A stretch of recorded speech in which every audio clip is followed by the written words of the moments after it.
You've probably been told that breaking a bad habit is just a matter of willpower and discipline. That is not entirely true. And that misunderstanding is exactly why most people keep failing. Here is exactly what's going on. Most people live their life on autopilot, never questioning why they do what they do. And the people who actually change, well, those are the people that learn to make conscious decisions instead of automatic ones. Now, I want you to imagine your brain as an incomplete Rubik's Cube. Each color and each side of the Rubik's Cube is a behavior, it's an emotion, it's an environment. And your goal in life should be to complete this Rubik's Cube. Once you've solved the Rubik's Cube, it basically means you've mastered every habit that you need to live your dream fulfilling life. So how do you actually complete the Rubik's Cube in the first place? Well, step one is to become aware of your surroundings and your behaviors. Because if you understand what your behaviors are, it is a lot easier to change them. But first, how do you actually figure out what your behaviors are? Because most of the time, you are probably living life on autopilot. So how do you figure out what are the conscious behaviors that you can start making in life? Well, this is a rule I've come up with. It is the ABC rule. So A stands for antecedents, and it is the actions before a behavior.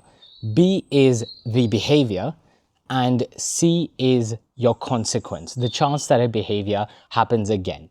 If a consequence is good, it is more likely to repeat itself. So most of the time, whether you're doing a bad habit or a good habit, it's because of the consequence that occurs right after you do the habit. It's the immediate consequence that you get from doing the habit. So if you like going to the gym, it's probably because you enjoy the pump. If you like playing video games, it's probably because of the instant gratification that you get from playing video games. It doesn't matter whether a habit is good or bad. It's the immediate gratification that you get out of it that causes you to do the behavior again. So there's nothing wrong with doing a behavior, but you need to understand that the goal isn't to stop the behavior. The goal is to stop the antecedent or cut out the antecedent that is causing the behavior. Because if you get rid of the antecedent, 90% of the time you will get rid of the behavior. It is really, really, really simple. So I'm going to use this as an example because I'm sure a lot of young guys deal with this every single day. Beating your meat.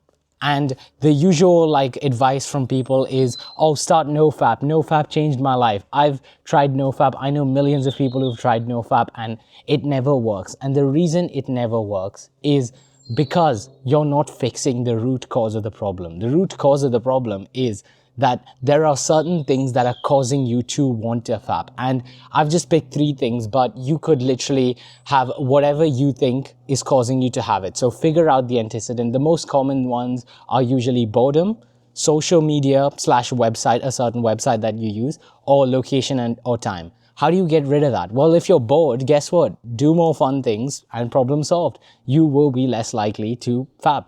If you delete social media or block off the websites, I recommend using something like cold turkey or brick. Just these 2 things can make a significant impact on your no-fap streak, your beating your meat. You will just be less likely to do it if you use these 2 things. And getting rid of social media gets rid of the stimulus, means you're just less likely to do it. And the third thing, location and time. A lot of people don't even realize it, but you probably have a consistent time where you're actually doing the habit. So if you just figure out what time you're doing it and change that time. So let's say you do it just before you go to bed at 12 a.m.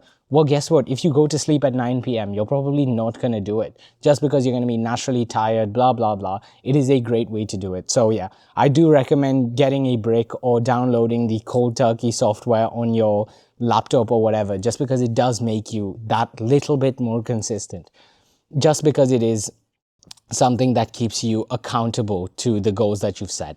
Following on to what I've just said, accountability. I think it is so important for you to have someone who is keeping you accountable. Now, it doesn't matter who this person is, but it's better if it's someone you don't know. Of course, you could have a friend do it, but I recommend finding someone that you can actually speak to about your problems, because of course, it's weird to talk to your parents about this type of thing. So there is a link in the description if you want to hop on a call with me and we can talk about exactly this or some other problem you're struggling with. I will help you out. I will help you solve the problem. So link in the description for absolutely free. You can sit down on a call with me and we can just get rid of the problems that are holding you back in life, the behaviors that are really stopping you from becoming the best version of yourself. So moving on.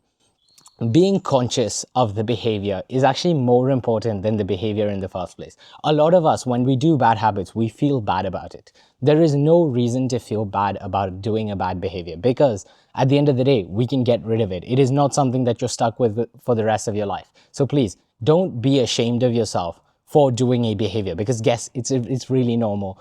So be conscious of it. Understand why you're doing it. Understand the consequences that happen after you do the behavior and the antecedents that are causing the behavior in the first place. Because if you just figure out those two things, the behavior is easy to get rid of. If you just cut out the stimulus before the behavior is not going to happen. If you just make the consequences of doing the behavior worse, you're going to be less likely to repeat the behavior. So all you need to do is be conscious of the behavior, be aware of what's happening when you do something. It's the same way of if you do something good, if you feel better after it, you're more likely to do the good thing. If you do something bad and the consequence is good, you are more likely to do the same thing. Let's use drunk driving as an example, right? Let's say you drunk drive and you go on the road and you actually reach home safe. Nothing bad happens to you. You don't get into a crash and everything's fine. Well, win, right? You've just saved $20. But you increase the chance of doing it again. And eventually, if you do it enough times, you are going to crash at some point. So do you actually want to take the risk of that? Or do you want to just say $20 isn't even that much? My life is probably worth way more than that. So I'm just going to do the investment and go and do the thing anyway. And I'm just going to pay for the Uber instead of drunk drive because drunk driving might ruin my life. It's really that simple. What if you want to do a good habit? How do you start doing more good habits? Well, it's very simple actually. All you need to do if you want to do more good habits is flip the script. The way I've been talking about, if you do bad habits, get rid of the antecedents, get rid of the things that are making you do it in the first place. If you want to do good habits, add more antecedents. Find out what the antecedent is for the good habit and do more of it. Let's say you want to meditate.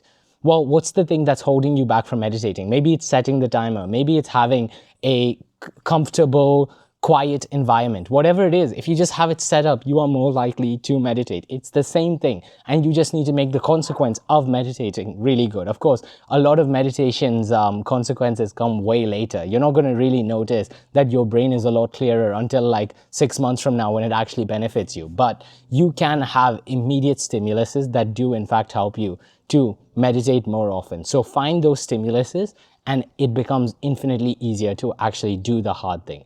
And once you do just those things, once you figure out the antecedents, once you figure out the consequences and either add more antecedents or get rid of the antecedents, you will be way closer to completing this cube. Of course, it still requires action. But as long as you take the action, as long as you sit down and figure out what's right and what's wrong, you will achieve everything that you are meant to achieve and so much more. Thank you boys for watching this video. If you've enjoyed, make sure you like, share, subscribe, all the shit that YouTubers always say. There's going to be 2 videos on either side of the screen. I appreciate you watching till the end. And as always, I believe in you. I'll see you later.